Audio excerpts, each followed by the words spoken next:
Ni kuongelea uwezo wa Marekani katika vita vya kibiolojia. Nitakupeleka moja kwa moja mpaka ile maabara makuu ambayo Mwamerika hizo miaka za zama za mwaka 1943 katika vita vya dunia vya pili aliunda maabara ya kupigana na zana za kibiolojia, na katika hiyo camp inaitwa Camp Detrick, siku hizi inaitwa Fort Detrick, iko kule Maryland. Mwamerika alitengeneza germs ama pathogens tofauti sana za kupigana, lakini yeye alizita kwa jina moja, alizita incapacitating pathogens. Maana yake ni zile germs ama pathogens ambazo zinaweza kunyima nguvu ya kupigana. Kwa mfano, ukishikwa na homa hutaweza kupigana. Sasa hizo pathogens Amerika alitengeneza. Moja hapo alitengeneza Libacillus anthracis ambayo ilikuwa inasambaza kirusi cha anthrax. Amerika hakusimamia hapo.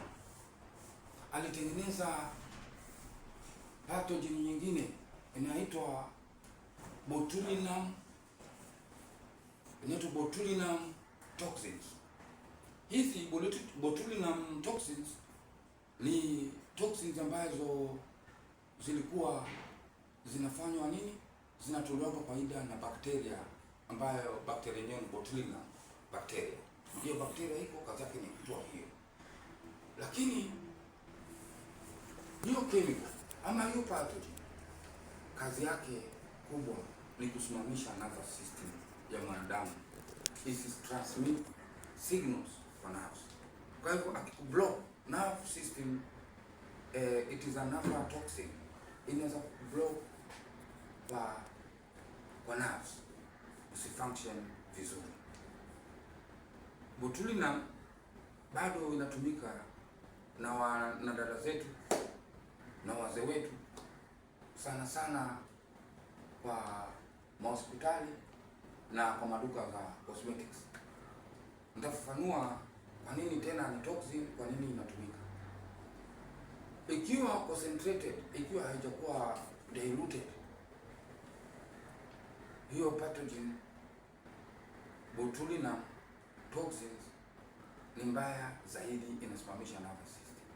Ikiwa diluted, kwa sababu inakujaga in powder form, uwaga inachanganywa na chumvi ambayo ni sodium chloride katika percentage ambazo zile in between 0.9% ya saline, ikichanganywa inatumika kwa mwanadamu kama dawa ya kichwa ambayo kinauma sana, kupatia ile relief ya kichwa. Si tumesema kazi yake ni kuparalyze the nervous system.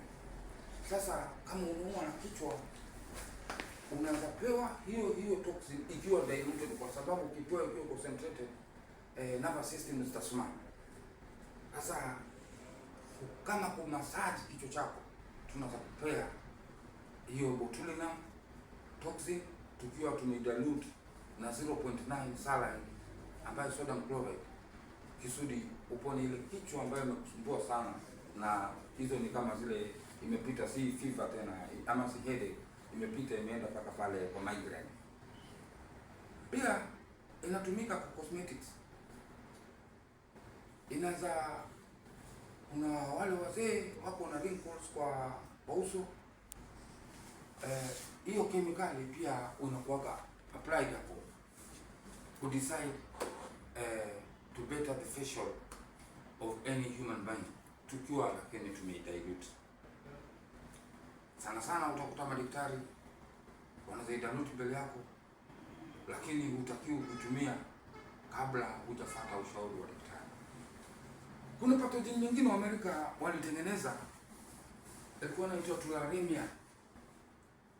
Tularemia hii ni pathogen ambayo ilitengenezwa na inasambazwa kupitia wanyama wanaitwa rodents na deer fly. Wanyama wanaitwa rodents na deer fly. Huyu deer fly ni aina ya inzi ambayo hapa Kenya tunaoitaka inzi mfyonza damu. Ukiita huyo inzi mfyonza damu au anaitwa deer fly, walikuwa wanapewa hiyo tularemia pathogen kusambazia watu, na hizo zote ni nguvu za Amerika za kupigana kitu inaitwa biological warfare. Kama biological warfare, Amerika miaka hizo za 1943 they possessed that advanced science of developing different